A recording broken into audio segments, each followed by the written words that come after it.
Hi, I'm Odette. I've been in UX for about 13 years now, and I've been in a variety of industries, mainly healthcare, games, and education. Recently joined the banking world. I started out in design 13 years ago because research was just a thing that was sort of part of design, and it didn't really Mhm. have a name that much when I started. And so I started in design, but I moved into research very quickly without the name of research. I started doing A/B testing at a fashion company, and that's the first time that I really got like to see what research could do, and that was basically it for me. And I swapped from design to research. I made a really cool projects in my 13 years. One of my favorite ones is actually a sort of D&D, like tabletop role-playing game for autistic students, which is really, really cool. Lots of research. And that's actually how I found out I was autistic. So yeah, I'm currently, so now 13 years later, I'm working as a research manager in the finance industry. I'm going to dive in later about this whole topic about being autistic, but I really want to know, how did you get into research ops? I think that was a little bit of an accident. Okay. So about, I think 3 years ago, I quit my job in education, and I was doing partly teaching there and partly research and development for education.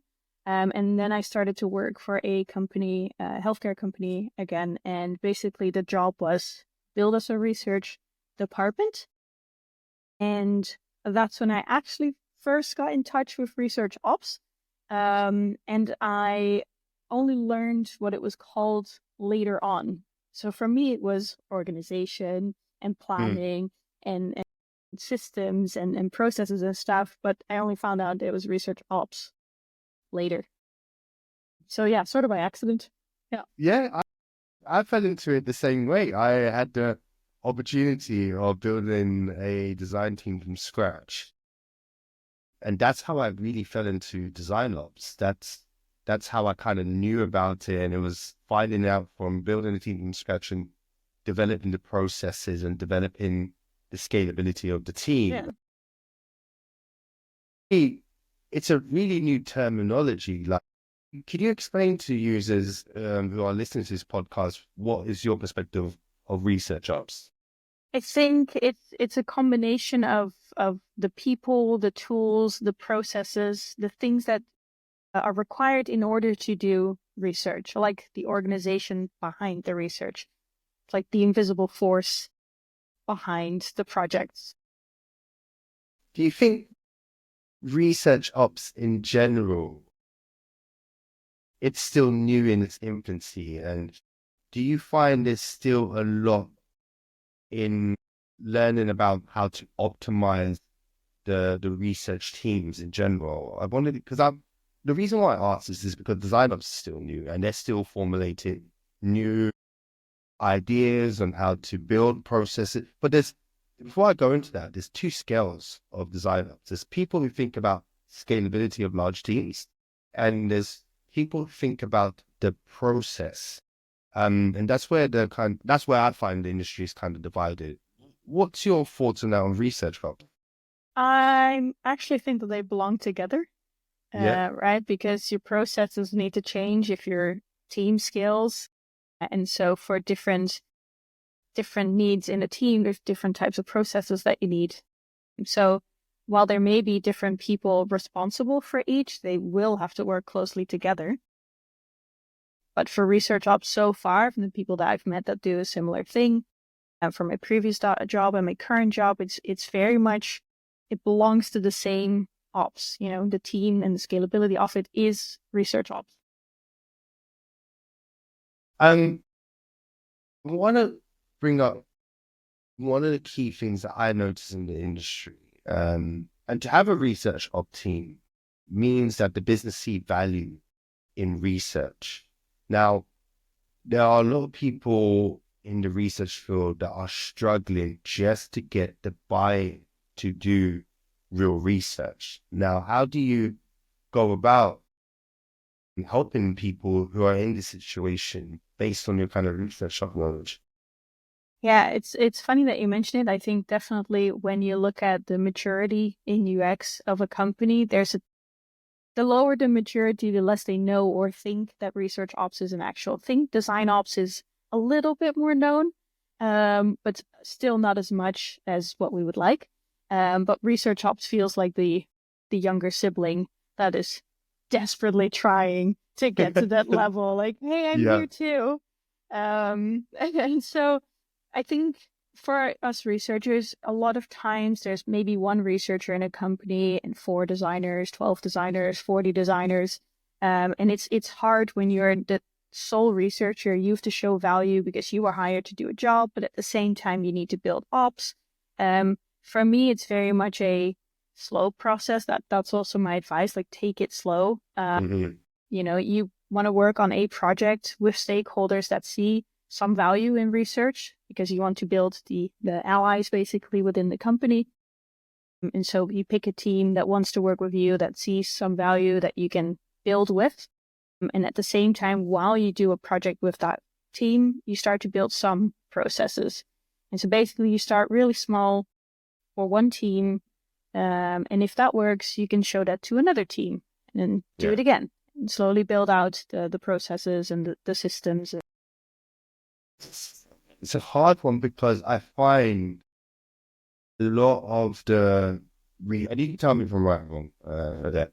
Um, I find that a lot of the research that happens within the design field is more used to validate ideas rather than to Yeah. investigate. Yeah, so you Yeah. see where I'm going with this. You know, I'm just talking from experience. Product managers use research as a way to say, hey, our idea is good, rather than investigating what can we learn and what can illuminate us in the field. And how would you go about explaining to researchers that are listening to this podcast to really advocate for research values? Yeah. That's a really hard one. Yeah. So in a sense, there's nothing wrong with the evaluative research. It is also very useful and it will give you proper insights. I think if the company sees value at least there, then that's a great way to start. Mhm. But do it right. Don't just validate the ideas, but actually set up the research properly, set up the method properly, and showcase also the things that are found as insights that can be improved, and then help the designers make those improvements. That's a great way to start and show like, okay, we can do validation, as you say it, but validation is to evaluate and to find things and to see if what we're doing is actually the right thing. From there on, if they start to see that, you can then move on to more generative research and to be like, okay, hey, this problem that you were talking about, next time, if you have something similar, call me in earlier. Maybe we can find something out sooner. Maybe we can speed up the design process. And if that doesn't work, because that also still happens, you could also, many companies have tools like Hotjar or Full Story, that showcase some type of analytics, some funnels, some behavior online of UX behavior online. That's also a great way to start highlighting for the team that you feel like you have the best connection with. Go to them and be like, hey, I found these things. I did a little bit of research. Just spend a little bit of time on that and show them what you have found before they even knew it was a problem. Optimizing the research process is where I see a lot of researchers fail. And I'm going to play devil's advocate with this one. I think a lot of product managers are reluctant to use researchers due to the fact it takes long for the data to come out of that research topic. One, sometimes it can be over academic and not to the point. Two, again, it can reinforce on what they've already know, because again, it's only just validating ideas. And three, there is no key, as you say, there is no key metrics to show the return of value of research other than, okay, it's data findings, but there's no return of investment metric that sometimes product managers are missing with research. Now, what's your 2 cents about what I just said? I don't actually think that that was devil's advocate. I think that was Oh, okay. very spot on. Okay. Everywhere I've worked so far, it takes too long. We don't have time for this. And Mhm. it's because of the fact that, research, it sounds dusty old lab codes, hide in a corner, away for 6 months, and then they come back and actually tell you something. It's that image that we have that makes it really hard for people to step away from it and think that we can actually bring value. Yes. And it is also because most researchers I've met are quite perfectionistic. They want to do everything right and by the book and properly. Maybe that's why I like it so much. The autism, by the book and the rules. Yeah. But within an organization that moves fast, that doesn't always work, right? As much as I would love to analyze data sets for 6 months, the project is long gone by the time that I come back with something. And so one of the things I always say is to pick the thing where we can make the most impact. And so that is, for example, something that the team or the project team is the least confident in, and go work from there. If that means doing a quick usability test in 4 weeks to actually show some value, then that's what we do. Sure, I would love to do the literature study, the field study, the interviews properly, but there's not always time for that. And so, you pick the thing that will help the most within the time frame that you have. I always work with my stakeholders, not from what I would like to do, but from the timeline that they have. When is this project going in development? When is the designer going to start to work? How long do I have? And then what are all the questions that you have? And how can I help in the time frame that I've been given? Yeah. And I'm gonna take a step what you just mentioned just before you gave that answer. You mentioned about going away for 6 months and doing the study, and I have seen a lot of research topics or research papers that have been done with this whole big reveal effect. I really do not get why researchers do this, why they do the big reveal effect, because it has such a low impact of influence in a fast moving company. Like, what's your 2 cents about this? It's funny because I've done the academic research part and the UX research part. There is something incredibly satisfying about hiding away for 6 months and coming out with this thing that you're like, oh my God, this is the best thing ever, right? But no one's going to read that 100-page document that you've made. No one's going to see all the things that you've done, all the graphs that you built. They only just want to know what came out of it. And because you took 6 months, they don't really care. Education is different. They're happy to wait 6 months to a year. And so when it comes to doing research in businesses, sure, the documentation is important, but it's important for us so that we build up the repository for secondary research later on and cross-referencing between projects. But no stakeholder, at least none that I've met, are going to read through all of that documentation. They just want 2 slides that tell them this is what needs to happen and this is where you need to focus and this is how you can do it. But then how do we help people? Because there are a lot of people in the research field who do come from that academic background. And how could you advocate for these academic people to still provide value on their research? Because you just mentioned something which, again, Design Ops Aligned is really focused in cutting down waste or removing the fact of wasted work. And research is one of the key things we also look into. Like, we don't want research to be falling on deaf ears. And it's the case that how do you explain to people or educate people who come from that academic background to produce research that brings value? I think it's 2 things. So on the one hand, when you're doing academic research, it is big, it's important, there's many people involved, there's lots of money involved often. And so doing it right is very important, and that's where you get your rewards. But when you're in UX, there's none of that, right? The rewards come from I delivered this in 4 weeks, I delivered this in 2 months. And the one part that I've found that really helps is actually bringing the stakeholders along throughout the process. That's different from democratization and having other people do research, but bringing them along and having them join interviews, let them sit in like a room elsewhere to view in on the interviews, or do stakeholder alignments throughout the process so that they're fully aware of what's happening, because it means you bring the research to them quicker. They can adjust along the way, or they can maybe already start, like design can start sooner when they've got insights sooner.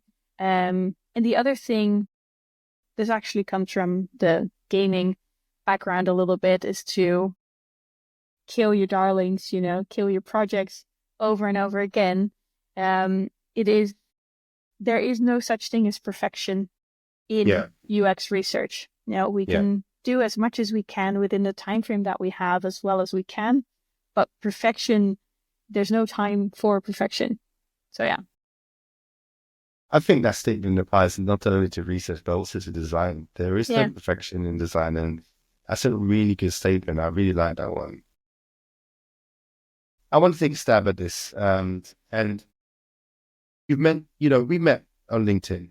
We know each other from our senior posts. You're very, very, I should say, vocal about being autistic. And I come from a knowledge background that's very kind of, I should say, very, very minimal in this field. And I really want to delve into this with you. Like, a lot of people, I should say, can misinterpret autism with ADHD. I see this as a common thing in teams that we've worked over the years. What's your 2 cents in explaining to people the difference? They actually overlap a lot. Okay. So it's not that uncommon that they get mismatched. And it's also really hard to explain the difference because it's different for everyone, right? It's called autism spectrum disorder. It's a spectrum. Where I may be stronger in my autism might not be the case for someone else with autism. So the only thing I can say is to ask questions about the person, that says that they have autism, instead of just assuming that it's ADHD or that it's similar to ADHD. I think that's the main thing. Like, there's definitely overlap. Coincidentally, my husband has ADHD, so there's many times where we go like, I do that. But there are also a lot of things where I go like, oh God, I'm so glad I don't have your brain. How can you explain to me in the most simplest way what somebody with autism experiences on a day-to-day basis? So again, it's a spectrum. So I will talk from my perspective, but it can be totally different for someone else. So how do I describe this? When I go into the office, I hear the coffee machine going off. I hear people chatting on all sides around me. When people walk by, I constantly get distracted. When people cough, when they play music, when the lights go on or off, when the airco turns on or it goes higher, all of that is continuously like buzzing in my head. And so after a morning of working in the office, it's like my brain totally freezes because of all the input that it's receiving and that it's trying to process.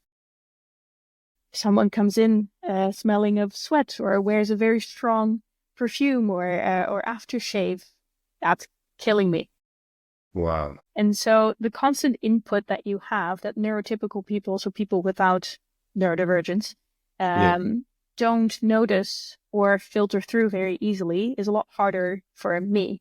On top of the fact that I have to have meetings with multiple people, I have to listen and process the information at the same time while answering, because that's also expected. So your brain for a neurodivergent person is like working at 200 or 300% all of the time. Wow. Yeah, And great. yeah, I mean, it's when you paint out that picture to me, I'm like, wow, your brain is doing so much in every single second. And then Yeah. it ties into this question: how do you even do research or UX research Yeah. with having, so, and you can quote me wrong, is it neurodiversity? By having a neurodivergent mind, how do you even get to do your UX research work? Because there's so much data input that's coming in, and I struggle with UX research because of that. Yeah, so one of the things that autistic people also have is this thing called hyperfocus. And so once you get into something, it's like I always call it like my bubble that goes around me, and it's like this really strong bubble that like nothing pierces through it.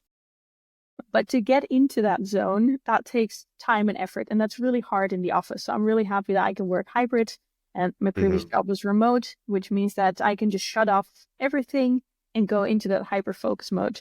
If that happens and people would start talking to me, I don't hear anything. And I can churn out full data sets and analyses in like speed of light. What? Yeah. So talk me through that. And you just mentioned when you go into the bubble, you can actually zone out any Yes. of those kind of sensory Yes. those sensory activities that happen across you. And does that happen with people throughout the spectrum? They can actually zone in once they have a full focus on something, or is that just something that you have developed over? No, there's definitely more autistic people that have that same thing. It is a common thing in autism, and for some people it might be easier than for others to do it, but hyperfocus is definitely a thing that autistic people can do and are often, when it's something that we're interested in, it becomes a lot easier than when you have to do it for something that you're not interested in. So if it's research for me, particularly, I love numbers. And so when you give me spreadsheets with numbers, I can just put on my headphones and some music in the background to like blur out the rest. And I just go. You can talk to me, I don't hear anything. Like you have to snap in front of my face to get my attention back. Wow. Enjoying the content? Don't forget to subscribe to our YouTube channel and follow us on LinkedIn, TikTok, and Instagram for more updates. Your support helps us bring you even more great content. Now let's get back to our podcast. There are going to be people that are listening to this podcast that have this, and people that are probably leading them or probably working with them that don't know that people are neurodivergent.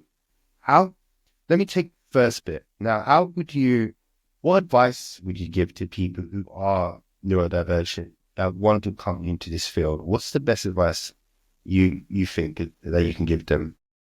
Yeah, so I get a lot of questions on LinkedIn as well from people with neurodivergence, like, should I do it, should I not, or I'm struggling with XYZ. I think if it's something that you're passionate about, always do it. There's, even for neurotypical people, there are struggles in work life. Nothing's perfect. And that goes for our brains too. So I think for me, what really helped me was actually knowing that I was autistic, because it put so much into perspective. I was like, oh, it makes sense that I work like this. And knowing how you work and how your brain works, what works for you, really helps with figuring out how to do the job. It might not be the same way that a neurotypical colleague does the job, but I know how I do it and I can still get the job done. I just do it in my way. And so that's also, that is the advice. Don't do it like your colleague does it, but do it the way it works for your brain. What would you say to people who are leading teams that do have people that are neurodivergent? What would you say is the best advice that can help people in those situations? Yeah, I think the best advice actually came from, I'm going to steal that from my manager. My manager came to me and said, how can I help you? And particularly, with your autism. How can I help? What can I do for you? And that's the main thing, because like I said before, it's a spectrum, so it's different for everyone. You can't assume just because someone is autistic, they will work like this. But the best thing to do is just ask, what do you need? Do you think, you just mentioned that your manager came to you and helped you. Did you tell your manager during your hiring process that you were autistic? No, but it's all over LinkedIn, so anyone can find out that I am. Yeah, no, I agree. But there are people that are going to be scared to tell any of the hiring managers or going through a hiring process that they are autistic. I would like to get your advice on what we can tell people who are neurodivergent to kind of speak up, and what's the benefits of speaking up?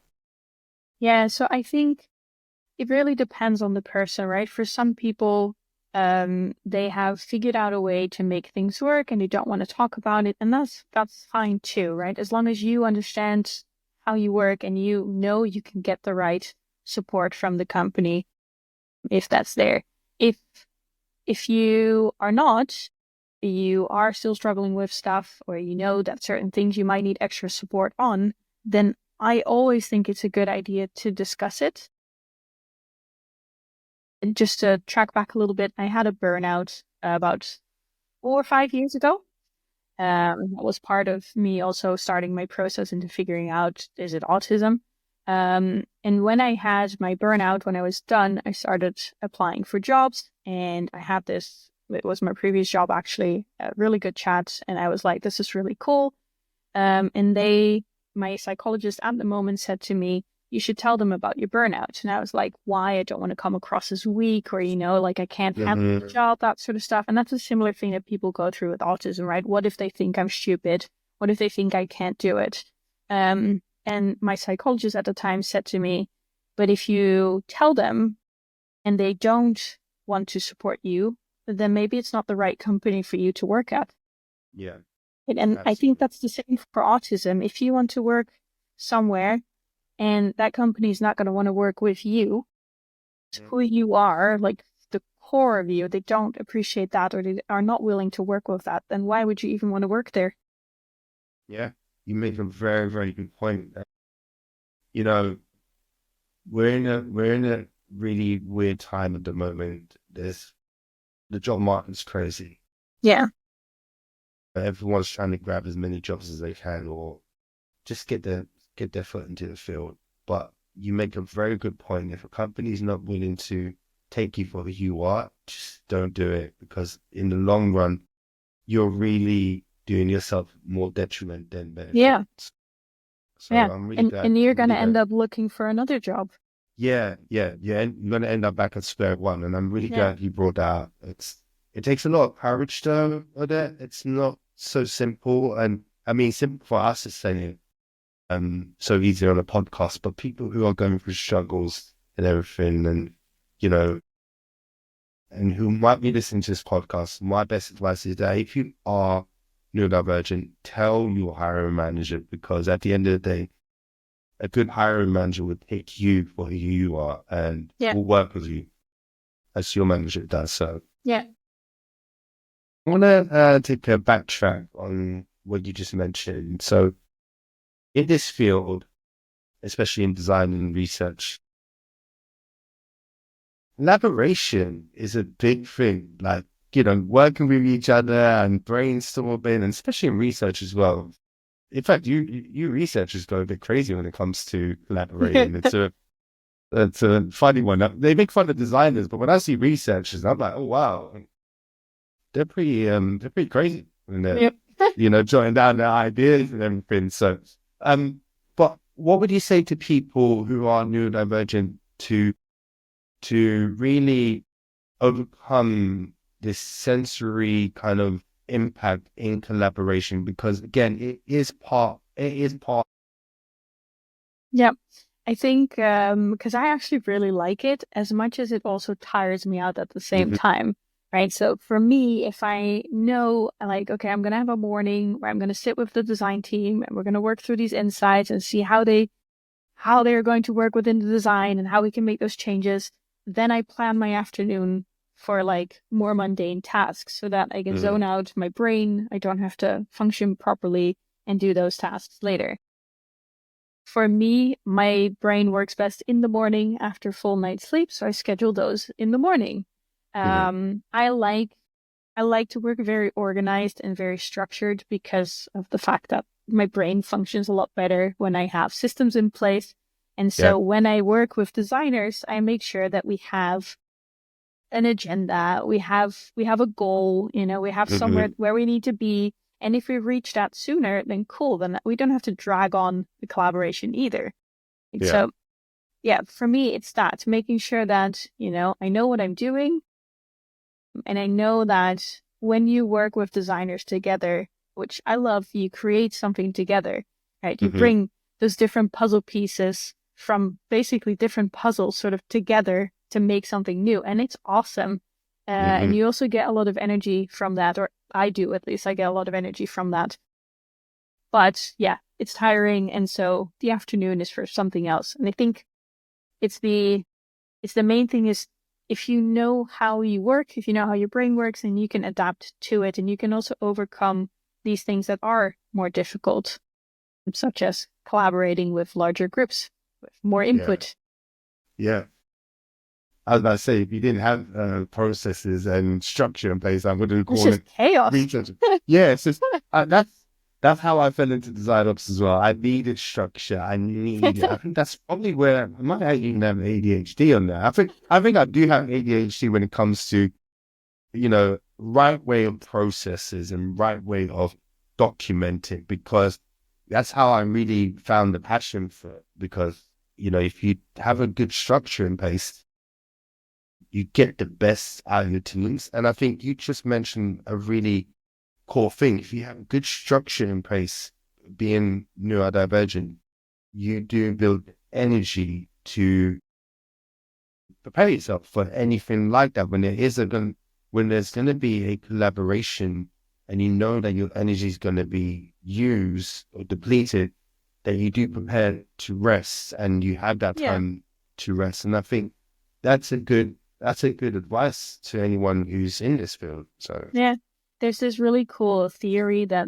neurodivergent people often use. It's called the spoon theory. And basically, you have a certain amount of spoons per day, and anything that you do takes away spoons. So say you have 10 spoons in a day, making breakfast and getting yourself ready for the day costs a spoon. Maybe driving to work costs a spoon. I know I hate driving, so that to me is super tiring. And then having that meeting with designers where you're going to collaborate for maybe 2 hours, I know that's going to be like 4 or 5 spoons, right? So I know like I've got maybe like 3-4 left. After that, I still have to drive home.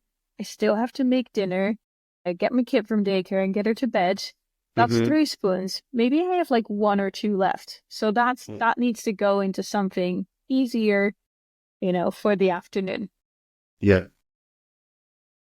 Because my son got diagnosed with ADHD. I really thought he was just naughty, but it came down to when they were explaining to us, they used the torch method. So they explained it as like he has a certain amount of battery in there, and as the day goes, the torch gets depleted. By the end of it, it's really like it's chaos. And I'm still learning about it. Like I mentioned, I've come in with a mind that doesn't know anything, but is still learning and still using the right terminologies.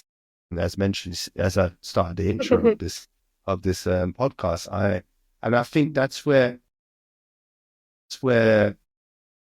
one, I wanted to bring you on the podcast to bring awareness. That's really why I reached out to you as well.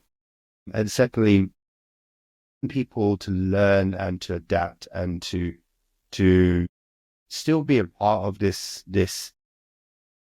industry, even though, and it's not I don't look at it as a disability. I look at it as a different brain.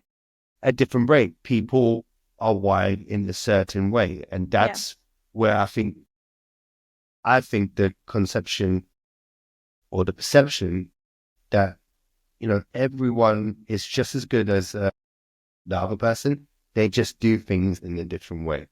It's the same with like cultural differences. If you put a Mm-hmm. team of Dutch white men together, you're going to Mm-hmm. have the same ideas from all the 5 Dutch men. But Mm-hmm. if you put a woman in there, a person of color, a person an expat from a different country in there, you're already going to get different ideas because of the fact that they have different lived experiences. And the same goes for your neurotype. People with autism and ADHD are often a lot more creative or Mm-hmm. can problem solve like no other. Like we see, the Beautiful Mind movie where you see all this Yes. web of things come together. Because of our brains working so fast all the time, you see all of these patterns quicker and you can figure out solutions that maybe a neurotypical person doesn't see yet because it's not a common solution. And so having neurodivergent people on your team is actually giving you a whole nother perspective on how things could be done. Absolutely. Absolutely. I think you hit the nail on the head with that one.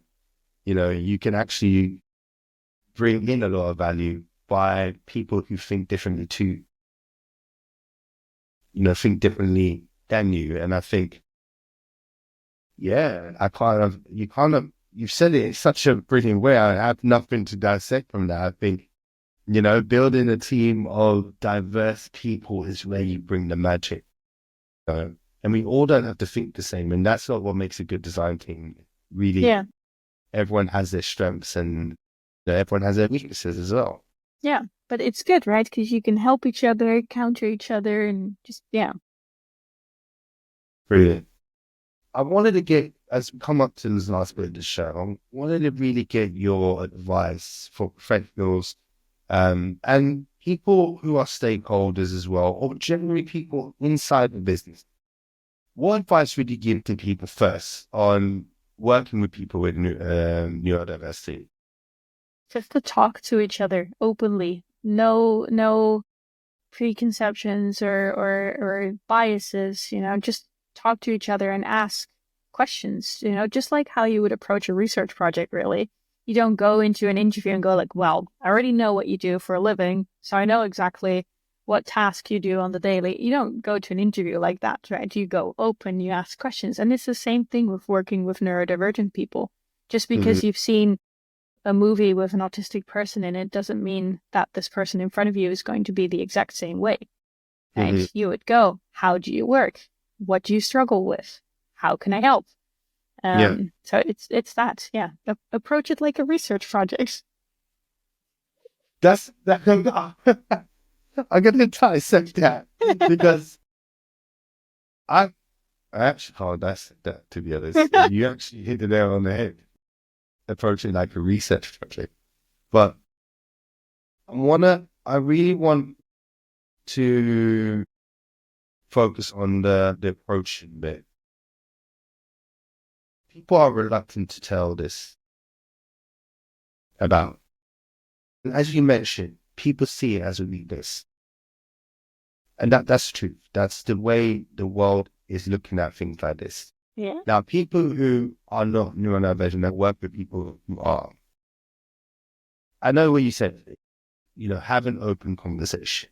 But do you think, let me take it in another way. How can people approach people that are reluctant to speak about being neurodivergent to understand how they work and the best way to work with them? Yeah, I think, just like with people that aren't neurodivergent, when you meet them for the first time, because you have a new addition to the team, you always talk to them like, oh, what have you done before? What have you enjoyed? Right? You don't just go like, okay, so is it autism, ADHD? What's your level of spice there? Yeah. Right? It's not a question that you ask at first, and it's also very personal. You don't just go as someone and go like, so have you got diabetes? Oh, you don't do Exactly. that. It's personal. And so if someone on your team whom you may suspect even has autism or ADHD or dyslexia, you don't go to them and go like, hey, I think you've got this. you go and ask, how do you work? There's a bunch of different games that you can play with your team to learn about communication styles or ways of working, when to disturb you. Like at the previous company I worked at, we did this Figma card design workshop that had like sliders on them with like, oh, please, if you want a meeting with me, do it in the morning. Because in the afternoon my brain doesn't work, So there's ways to talk about how you work without having to be open about autism. I would like people to be open about autism because I don't think it's anything to be embarrassed of. It's just we work differently from what is expected of the norm. But I think it's good to talk about it and to show that we also provide value to this industry, which is also why I'm so vocal on LinkedIn about it, because I think it's very important for people to know this. But if you're not comfortable sharing it yet, then you shouldn't. You can always do it later. Maybe you find someone that you trust within the company and you start there. For me, it was also building the confidence that, no, it is okay. I work like this. I do my job really well. And it's probably due to my autism that I'm so good at certain things. So, yeah. Before we wrap up, would it be right to say if people are struggling to come out and mention this, would it be okay to contact you and get advice from you on how to approach this? Yeah, absolutely. I often write that in my posts as well. Like, they don't have to comment. They don't have to put it publicly. Just send me a DM. I'll happily chat. I provide coaching as well to people with neurodivergence within the field of UX. So yeah, I'll happily help the world, help neurodivergent people make this UX journey better or easier. No, that's brilliant. And I really advocate that if you are listening to this podcast and you do have neurodiversity or are neurodivergent, please reach out to Odette, because as she mentioned, she is very vocal on LinkedIn about it. She's very honest about it. That's exactly how she ended up on this podcast, because I think I wanted to speak to her about this, and also with her ResearchOps, because being a designer to my company, we were very impressed with her profile, and and I think she brings such a wealth of knowledge and understanding in this subject. So please reach out to her. A link will be in the podcast bio, and we will share it out to anyone who contacts us directly. Odette, as we wrap up, is there any final advice that you want to give before we come to close to the show? Ooh, that is such an open question, which is terrible for people with autism. Because I'm sorry. I'm gonna take it to you. Not. My brain just goes like, oh, there's so many things I could say. What should I focus on? Okay, let me put it in the best way. Now, what encouragement would you give to people to embrace? No. Let me think about it. How can I put this? Before we wrap up, I want to get a closing statement from you and to our listeners. How things are going to change from your perspective. And you mean with ResearchOps? Yeah, that works. Yeah. Okay, so I'm going to phrase it around that. Yeah. Okay. So, and then, as we come up to the close of the show, I want you to give some final advice to professionals and stakeholders on how UX and ResearchOps is going to expand in this field. Yeah, so I don't think we've really touched upon it, but I'm like super obsessed with AI. Okay. And I'm so excited. Maybe another podcast. Yeah, probably another podcast, because, I've had the people roll their eyes back into the back of their head when I've kind of asked the AI questions. So I kind of left that one out, but let's go for it. You give the answer. Yeah, so I'm super obsessed. I think from the start when ChatGPT actually came out to the public, I was trying to figure out how to manipulate it and how to make it work. And I'm so excited to see all of these tools embracing it and trying to figure out how to make it work for us. I think, for research ops, I think having AI as like your assistant sort of to do tasks for you, to spot errors or to spot inefficiencies in like processes and stuff. I'm really hoping that we're going to go in that direction, and that maybe even at some point have like a little robot that goes like, oh, your process could be improved here. And I'd be like, oh, really? How? Tell me. So yeah, I know many people are like scared of AI and talk about like, oh, it's going to take our jobs and stuff. I don't think it is. And that's probably a whole nother podcast. So I won't go into too much detail. But the fact is it's here and it's not going away and it will continue to develop. And so I'm hoping that we can embrace it and figure out how to actually make it work for us. So I think that's the ultimate statement that everyone should adhere to, that, don't be scared of AI, of taking your jobs. Really learn to adapt it into your workflow. And I think that's where you will see the benefits. And do you think AI, my last question, do you think AI will help people with neurodiversity in succeeding in their career? And I think if we can, so one of the things that ChatGPT recently has worked on their memory storing. And so I've been obsessively working with that to try and figure out if I can train it to do things that I needed to do. I think if we're there and it is actually the assistant that you can use at your work, I think it would be so interesting, because you can talk to it. You can go like, in my day-to-day, sometimes I get 20 tasks thrown at my face and I get overwhelmed. I don't know when to do what or how, or my to-do list keeps growing and I have to like remake the to-do list because if it gets messy, I need to redo it. And so if AI can keep that to-do list for me and help me prioritize, for example, that would save me so much stress, because I would just go, ChatGPT, I just got this task, please add it, and then I can just leave it. It goes out of my brain and my assistant does it for me. So yeah, I hope we'll get there.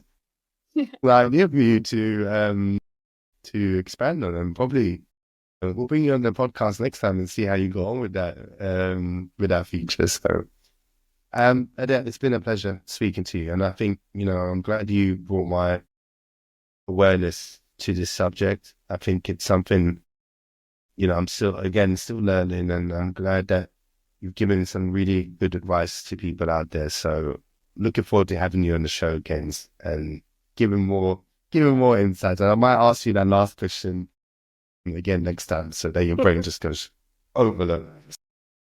Nice. So I've really enjoyed being on the podcast. So thank you for having me.